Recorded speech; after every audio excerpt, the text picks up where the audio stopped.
नमस्कार। आज हम एक बहुत ही दिलचस्प विषय पर बात करने वाले हैं। केंद्र सरकार के कर्मचारियों के लिए एक नया कंपोजिट सैलरी अकाउंट पैकेज आया है। ये जानकारी हमें मिली है वित्तीय सेवा विभाग की 14 जनवरी 2026 की घोषणा से। और सवाल ये है कि क्या ये पैकेज सरकारी नौकरी के जो फायदे हैं उन्हें एक नए लेवल पर ले जा रहा है। इसकी जो सबसे खास बात है वो ये है कि देश के सभी 12 सरकारी बैंकों ने इसे मिलकर तैयार किया है। तो इसमें 3 मुख्य हिस्से हैं। एक तो रोजमर्रा की बैंकिंग, दूसरा एक बड़ी बीमा सुरक्षा और तीसरा कुछ कह सकते हैं कि मजेदार लाइफस्टाइल फायदे। तो सबसे पहले बैंकिंग फायदों को देखते हैं। सीधे सीधे जेब पर क्या असर पड़ेगा। इसमें जीरो मिनिमम बैलेंस है, पैसे भेजने पर कोई चार्ज नहीं और सबसे बड़ी बात, होम, कार, एजुकेशन या पर्सनल लोन पर ब्याज दर में भी छूट मिलेगी। और तो और इन सभी लोन्स पर कोई प्रोसेसिंग फीस भी नहीं लगेगी। यहीं पर रुकते हैं। देखिए, ये सिर्फ एक लिस्ट नहीं है। आप सोचिए, एक युवा कर्मचारी जो अभी अभी सर्विस में आया है, उसे घर खरीदना है, तो प्रोसेसिंग फीस की माफी का मतलब है कि वो सीधे सीधे 20 से 30 हजार रुपए बचा सकता है। ये एक ठोस सीधा फायदा है। और लेकिन असली कहानी तो इसके बीमा कवर में छिपी हुई है। हाँ, और बीमा वाले आंकड़े वो तो वाकई हैरान करने वाले हैं। 1.5 करोड़ रुपए तक का पर्सनल एक्सीडेंट कवर और हवाई दुर्घटना में 2 करोड़ रुपए तक का कवर।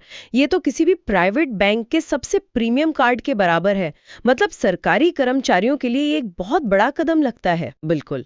और ये 1.5 या 2 करोड़ का जो कवर है वो इसलिए भी महत्वपूर्ण है क्योंकि अब तक के पैकेजों में ये सीमा अक्सर 50 लाख के आसपास ही रहती थी।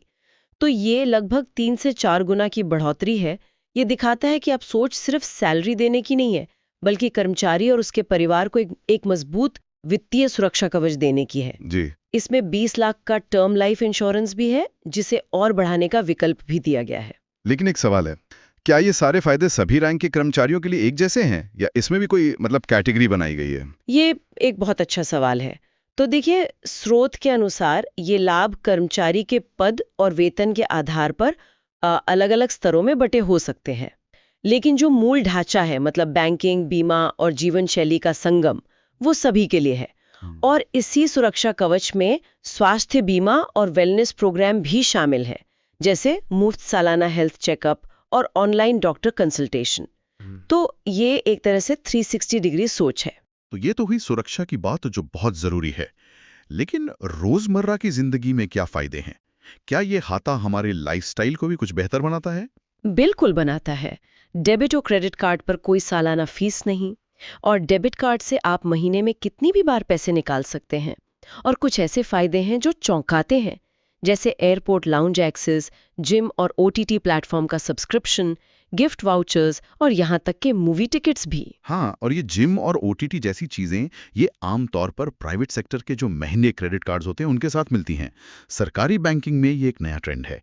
ये दिखाता है कि सरकारी बैंक अब समझ रहे हैं कि आज का जो कर्मचारी है वो सिर्फ ब्याज दरों और शुल्क माफी पर ध्यान नहीं देता, उन्हें एक बेहतर जीवन शैली भी चाहिए। सोचिए, एक कर्मचारी छोटे शहर से दिल्ली आता है और उसे एयरपोर्ट पर घंटों इंतजार करना है।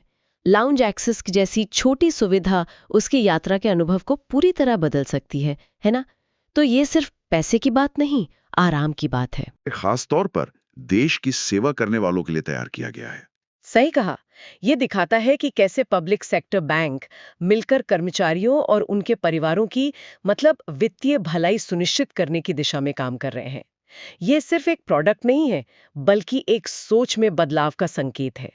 और यहाँ एक सोचने वाली बात यह भी है कि जब सभी 12 सरकारी बैंक एक जैसा मानकीकृत पैकेज दे रहे हैं, तो इससे प्राइवेट बैंकों पर क्या दबाव बनेगा? क्या वो सरकारी कर्मचारियों को अपनी तरफ खींचने के लिए इससे भी बेहतर कुछ पेश करेंगे? और इससे भी दिलचस्प सवाल ये है कि जब सभी सरकारी बैंकों का ऑफर एक जैसा है, तो वे ग्राहक के लिए आपस में कैसे मुकाबला करेंगे? क्या अब मुकाबला सिर्फ सर्विस क्वालिटी पर आकर टिक जाएगा?